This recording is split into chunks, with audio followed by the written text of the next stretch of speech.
कब, कहां, कैसे, क्यों? आइए पहली तस्वीर देखते हैं। हाँ जी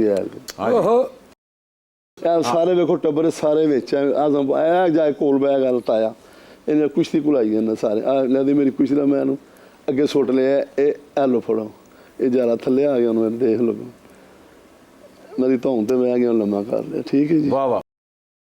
ये वो यादगार कुश्ती थी आपकी और जारा पहलवान की, 22 मिनट लंबी कुश्ती। हाँ जी, और 35,000 बंदा। 35,000 तो बाहर दुनिया बड़ी सी, अंदर मैं कि मेरे लगे सोटियां खा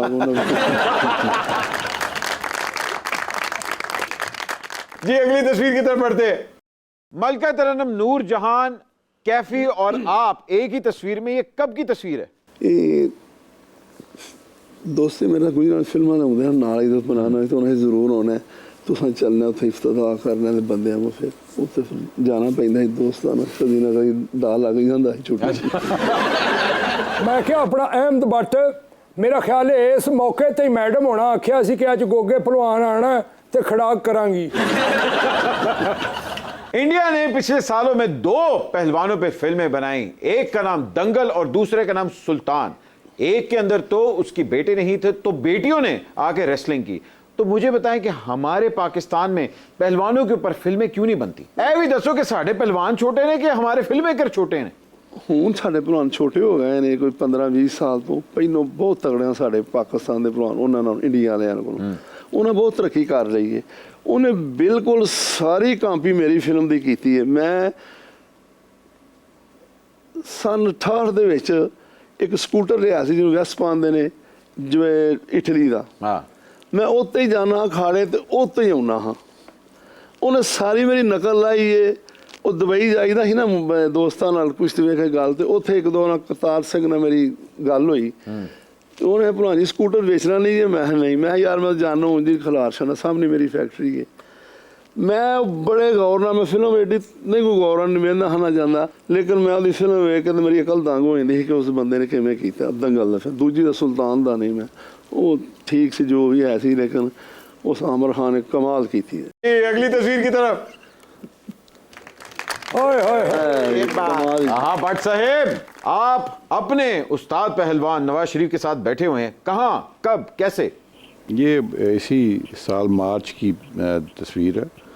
मैं मियाँ साहब की खैरियत दराफ्त करने गया था, उन्हें इस्लाम पेश करने गया था और पाकिस्तान की संतों के बारे में मेरे से बहुत सारे सवाल किए। अच्छा। बहुत सारे टेक्सटाइल के मतलब बहुत सारी बातें, क्योंकि मेरे टेक्सटाइल शोबे से मेरा ताल्लुक़ है, तो मैं प्रेसिडेंट चैम्बर ऑफ कॉमर्स भी था मौजूदा, तो उस हवाले से बहुत सारी चीज़ें पूछते रहे। मैंने देखा कि मियाँ साहब बड़े कंसर्न थे कि पाकिस्तान की एक्सपोर्ट कैसे बढ़ाई जा सकती है, ख़ास तौर पे टेक्सटाइल में। तो मैंने कहा कि टेक्सटाइल के अलावा मेटल जो है वो बड़ा इम्पोर्टेंट है दुनिया में। इंजीनियरिंग में लोगों ने बहुत काम किया, तो चौंक इनका अपना काम इंजीनियरिंग से रिलेटेड आपको पता, तो वो उसमें भी बड़ी उनकी नॉलेज थी। ज़ाहिर इतनी देर से वो प्राइम मिनिस्टर आ रहे हैं, तो बहुत सारी चीज़ों पे वो कंसर्न मुझे शो नज़र आया कि पाकिस्तान जो है वो आगे बढ़ना चाहिए। जी अगली तस्वीर की तरफ। भट्ट साहब मरियम के साथ खड़े, मुझे बताया अगला वज़ीर आज़म कौन है, हमजा या मरियम? जी देखें, ये तो मेरे कायद फैसला करेंगे और वो अभी तो मैं समझता हूँ मियाँ नवाज शरीफ जो है पाकिस्तान को उनकी ज़रूरत है, उन्हें प्राइम मिनिस्टर होना चाहिए। कायद की फैमिली के बाहर भी कोई आ सकता है कि सिर्फ फैमिली आएगी? देखिए खाकान अब्बासी साहब प्राइम मिनिस्टर आए थे, आपने देखा है, ऐसी कोई बात नहीं है। लेकिन पार्टी को यूनाइट रखने के लिए कोई ऐसा ही लोगों को लाना पड़ता है जिसमें देखिए इसमें और बहुत सारी लीडरशिप मौजूद है और बड़े सीनियर लोग हैं, ख्वाजा आसफ साहब हैं, खाकान अब्बासी हैं, एहसन इकबाल हैं, खुर्रम दस्तगीर खान साहब हैं।